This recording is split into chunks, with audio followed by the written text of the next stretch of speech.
When I look back at the 3DS and when I look back at memories when I still played it back in the day, I kind of was reeled into the fact that it was cross compatible with numerous DS games that came out back in 2005. But one game I think is really memorable is Super Mario 64 DS. And like the title says, it is really impressive for a remake that was made on the N64 previously. And honestly, I couldn't say it much more. So, here is my review of Super Mario 64 DS. Let's get started. Now, starting things off, based on how the game looks, it is very similar to the N64 version, just a more polished look of the game.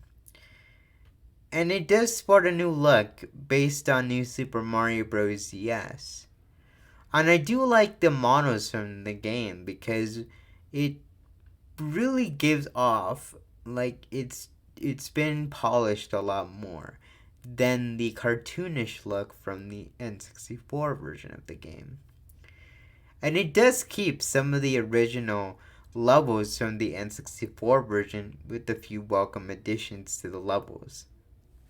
Now, when it comes to many remakes and remasters, I feel like this is apparent to many remakes and remasters where they remake a game like the original and they don't have any changes to it.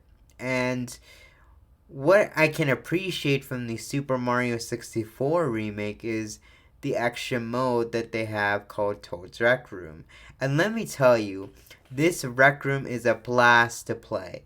And given all the games that are on there, you can spend hours on this. And just the fact that they put this as an extra mode makes it a lot more fun because, you know, a lot of people just want to get away from the story aspect.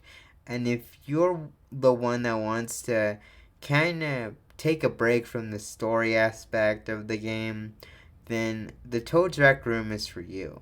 Now, hardware wise, I gotta say, for a game that was released on the DS, it runs smooth and it's quite impressive given the hardware limitations. And for a game that mostly runs on 30 FPS, it's amazing what you can do given many hardware limitations that are on the system and how they can push the DS to its limits. It's quite amazing actually for how they do it. Now, to say this remake of a 26-year-old game is great would be a very good understatement, but it is one of the best games out there. And for a remake on the DS, it stands out as one of my go-to games for the system. And if you are a retro game collector or just a big gaming fan, then this game is for you. Hey, I see you made it to the end of this video. Don't forget to leave a like on this video to show your support. And while you are waiting for the next video to come out, please check out my Super Mario World review. You wouldn't want to miss it for the world. Thank you for your continued support and hope to see you guys there on the Super Mario World review. See you soon.